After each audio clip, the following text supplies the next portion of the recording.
Salut tout le monde, c'est Un Regard Neuf, j'espère que vous allez bien, moi comme d'habitude, ça va super. D'un condamné qui décide de s'improviser avocat en passant par les craquages à l'annonce de la sentence, on continue sur la série des réactions de condamnés à la prison.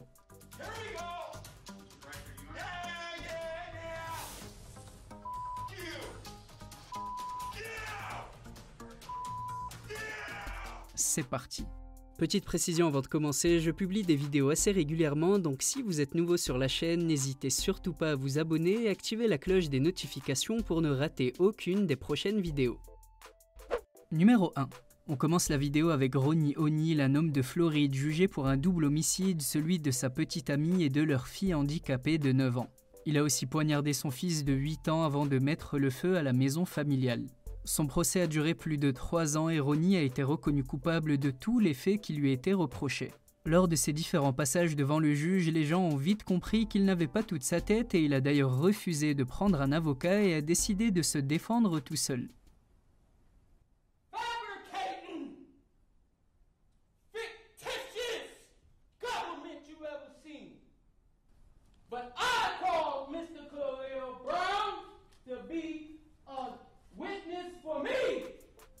Et lors de sa pseudo-défense, il a même questionné son propre fils comme un véritable avocat en lui demandant d'affirmer qu'il l'avait blessé la nuit de la catastrophe. Ce à quoi le pauvre fils qui a perdu sa mère et sa sœur a répondu « Oui, tu m'as blessé cette nuit-là en me poignardant ». Did you see me beat your mom? Did you see me shoot your mom? Did you hear the question, son? Bon, évidemment, ce cirque n'a pas duré longtemps et ne l'a vraiment pas aidé, et lors de son verdict final, Ronnie n'a clairement montré aucun regret pour ses actes atroces. I am not sorry for something I didn't do, and I am not sorry for the things I did do. Et il a finalement été condamné à la prison à vie. Numéro 2. Shane Ricker est un homme de 43 ans originaire du Wisconsin qui a été condamné à 200 ans de prison pour avoir séquestré, terrorisé et violenté sa propre famille dans leur maison.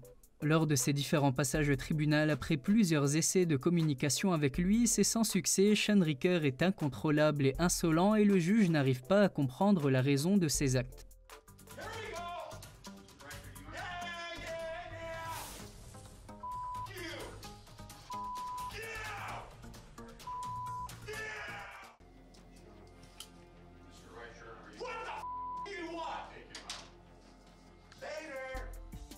Et il s'est finalement vu infliger une peine de 200 ans de prison, soit la prison à vie. Numéro 3.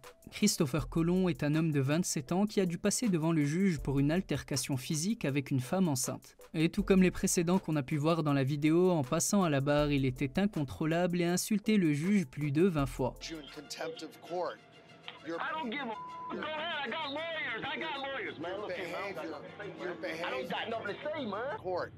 Now I would give you was already was gonna find me in contempt of court. Anyway, man, you'd like to you ain't no Hitler, man, for me to have to salute. Noting that you made no comments in your defense, the court at this time will sentence you to 364 days in the Broward County Jail. Have a you, that's why. Yes, sir.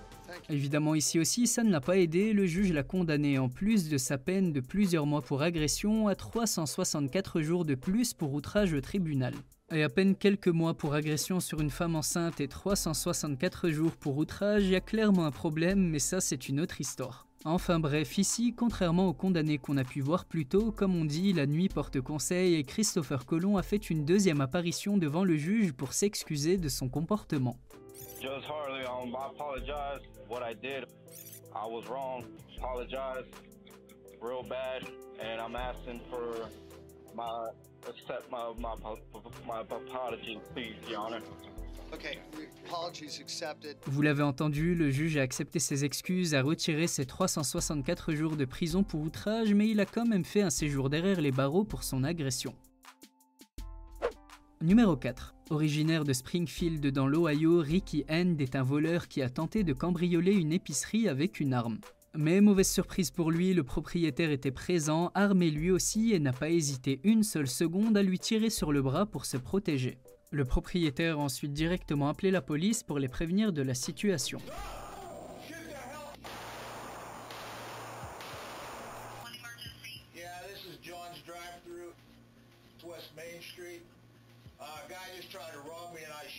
Heureusement, la police a réussi à retrouver Ricky End grâce à sa blessure au bras et une fois les soins procurés, ils l'ont directement amené au commissariat. Il a dû subir un énorme interrogatoire et a directement compris que ça allait être super chaud pour lui.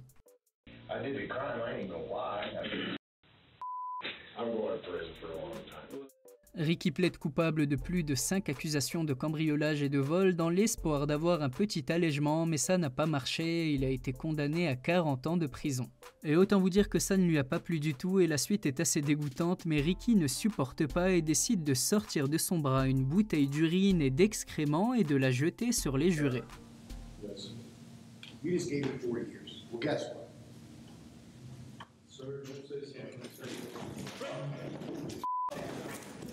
Évidemment, il est directement maîtrisé, il est actuellement derrière les barreaux et encore pour un bon bout de temps.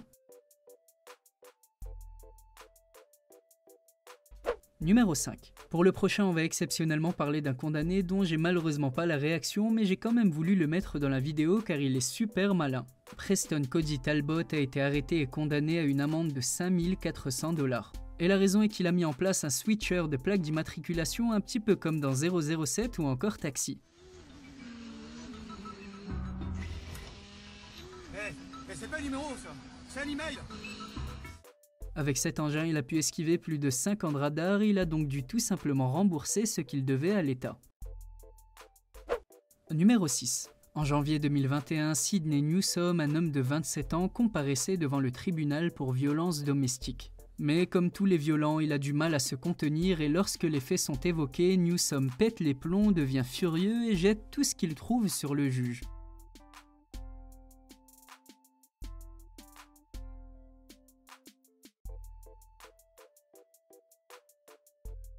Le juge en a même eu marre et a décidé de le maîtriser lui-même.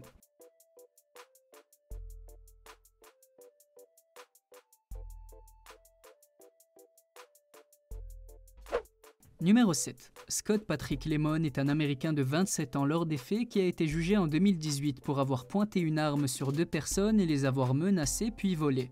Dans une vidéo choquante capturée pendant le procès, Scott Patrick Lemon jette plusieurs regards vers les policiers dans un but bien précis, leur prendre leur arme.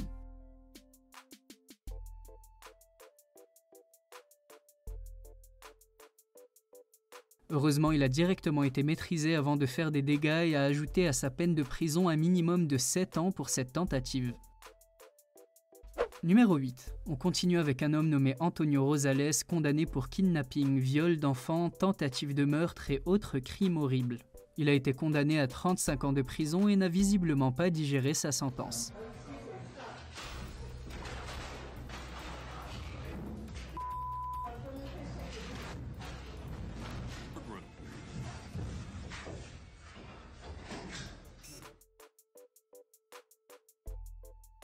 Et le numéro 9. La Cour de Floride aux États-Unis a décidé de virer le juge John Murphy pour faute grave après une dispute complètement insensée avec un avocat. Le juge a dit à l'avocat devant toute la salle: si j'avais une pierre, je te l'aurais jetée dessus, ou encore si tu veux te battre, allons dehors pour que je te botte le derrière.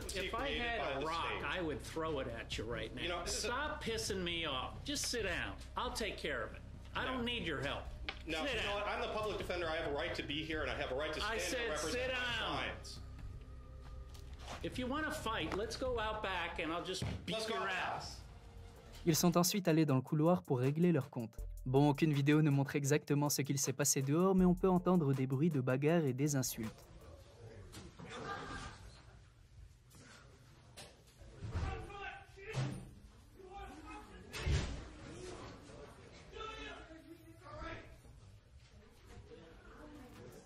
Et pourtant, de base, la dispute était simplement partie du fait que le juge ait demandé à l'avocat de s'asseoir, mais il a refusé en affirmant son droit de se lever pour défendre son client. Puis après un suivi psychologique et plusieurs mois de suspension, le juge a pu reprendre son poste. Alors petite question pour finir, laquelle de ces anecdotes et histoires que vous ignoriez vous a le plus surpris? Comme d'habitude, n'hésitez pas à le mentionner dans la section commentaires. Et encore une fois, si ce n'est pas déjà fait et que la vidéo vous a plu, je compte sur vous pour laisser un petit like et un abonnement afin d'être averti des prochaines vidéos sur le même thème. On se dit donc à très bientôt, prenez soin de vous et à la prochaine.